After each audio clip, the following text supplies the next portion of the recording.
Barcelona berhasil comeback dan menang 2-1 atas Eintracht Frankfurt di matchday 6 League Phase Liga Champions 2025-2026 di Camp Nou, Rabu, 10 Desember 2025, dini hari waktu Indonesia Barat. Laga ini sebenarnya didominasi oleh Barcelona. Namun Frankfurt mampu bertahan dengan solid. Gol-gol Barcelona semuanya diborong oleh Jules Koundé. Sementara gol Frankfurt tercipta dari Ansgar Knauf. Hasil ini membuat Barca meraih 10 poin dari 6 laga dan kini menempati peringkat 14 klasemen. Sedangkan Frankfurt ada di posisi 30 dengan koleksi 4 angka saja. Chelsea menelan kekalahan di markas Atalanta pada matchday 6 fase grup Liga Champions 2025-2026. Kedua tim bertanding di New Balance Arena, Rabu, 10 Desember 2025, dini hari waktu Indonesia Barat. Gol Chelsea dicetak Joao Pedro pada menit ke-26, dibantu assist dari Reece James. Sementara gol Atalanta hadir dari Gianluca Scamacca dan Carlos de Ketelaere di babak kedua. Hasil ini membuat Atalanta naik ke peringkat ketiga klasemen dengan 13 poin. Chelsea tertahan di posisi ke-11 dengan 10 poin dan harus berjuang di laga terakhir untuk peluang lolos. Liverpool membawa pulang kemenangan tipis 1-0 atas Inter Milan pada matchday 6 fase grup Liga Champions 2025-2026 di Giuseppe Meazza, Rabu, 10 Desember 2025, dini hari waktu Indonesia Barat. Laga berjalan sengit dengan banyak peluang dari kedua tim, namun hanya satu gol yang akhirnya menentukan hasil pertandingan. Pada babak pertama, gol Ibrahima Konate dianulir oleh VAR karena handball. Namun, Liverpool memastikan kemenangan berkat eksekusi penalti Dominik Szoboszlai pada menit ke-88. Dengan hasil ini, Liverpool menempati posisi ke-8 klasemen grup dengan 12 poin. Inter Milan tetap berada di posisi ke-5, juga mengoleksi 12 poin, sehingga persaingan untuk lolos ke babak 16 besar masih sangat ketat. Olympiakos akhirnya bisa mengangkat kepala. Setelah melewati 12 laga tandang beruntun di Liga Champions tanpa satupun kemenangan, klub raksasa Yunani itu sukses menutup rentetan hasil pahit lewat kemenangan tipis 1-0 atas Kairat Almaty di Astana Arena, Selasa, 9 Desember 2025. Malam waktu Indonesia Barat Olympiakos sukses menjaga keunggulan tipis tersebut hingga laga berakhir. Tambahan 3 poin ini membuat mereka kini mengoleksi 5 angka dan membuka kembali peluang menuju babak playoff. Sebaliknya, Kairat semakin tenggelam di dasar klasemen dengan 1 poin dan berada di ambang tersingkir setelah menelan 3 kekalahan berturut-turut. Lennart Karl mendapat sorotan lebih di laga ini. Salah satunya tentu saja statusnya sebagai wonderkid Bayern Munchen. Di usia yang masih 17 tahun, ia sudah sering mendapat kepercayaan untuk tampil di skuad utama Bayern, termasuk di laga lawan Sporting CP ini. Kepercayaan itu ia balas dengan gol yang berkelas. Lennart mencetak gol dengan penyelesaian akhir yang sangat tenang. Ia melepas tembakan dari sudut cukup sempat dan dibayangi 2 bek lawan. Ia tak bermain penuh di laga tersebut.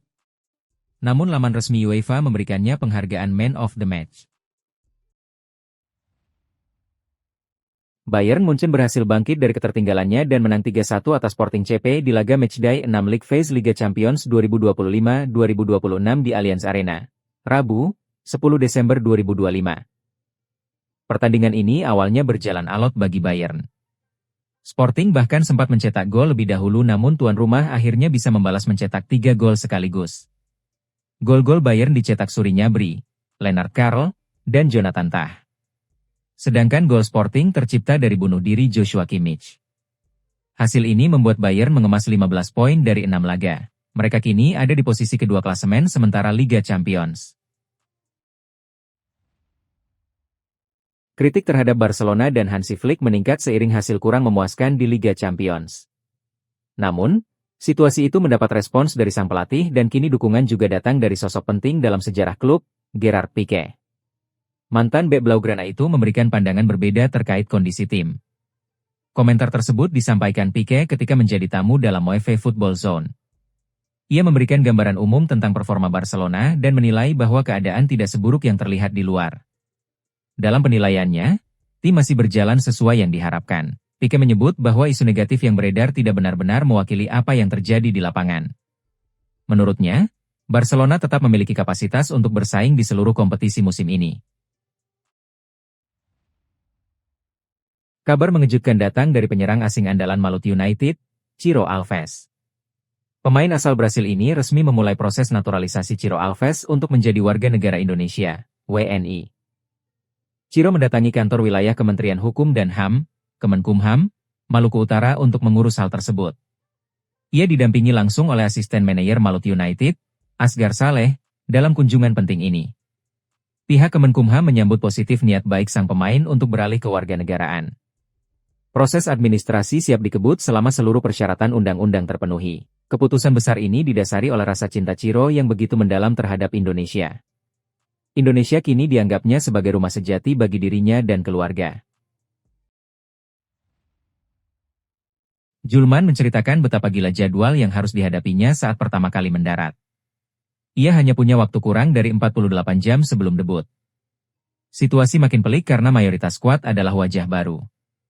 Sekitar 75% pemain baru bergabung di bursa transfer musim panas. Banyak dari mereka bahkan datang terlambat di penghujung jendela transfer. Julman dipaksa meraba-raba kekuatan tim sambil jalan.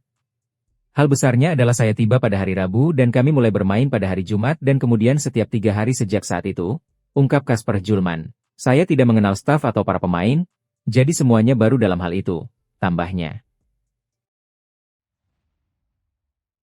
Liverpool dikabarkan tengah bersiap menerima tawaran dari klub Saudi Pro League, Al Hilal, untuk Mohamed Salah pada bursa transfer Januari mendatang.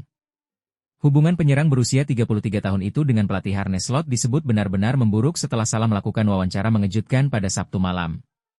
Dalam wawancara tersebut, ia menyampaikan kekecewaannya terhadap situasi di Liverpool saat ini, bahkan mengklaim dirinya telah dikorbankan oleh sang manajer dan jajaran petinggi klub. Tidak mengherankan, pemain asal Mesir itu kemudian dicoret dari skuad 19 pemain Liverpool untuk laga Liga Champions menghadapi Inter Milan pada Rabu.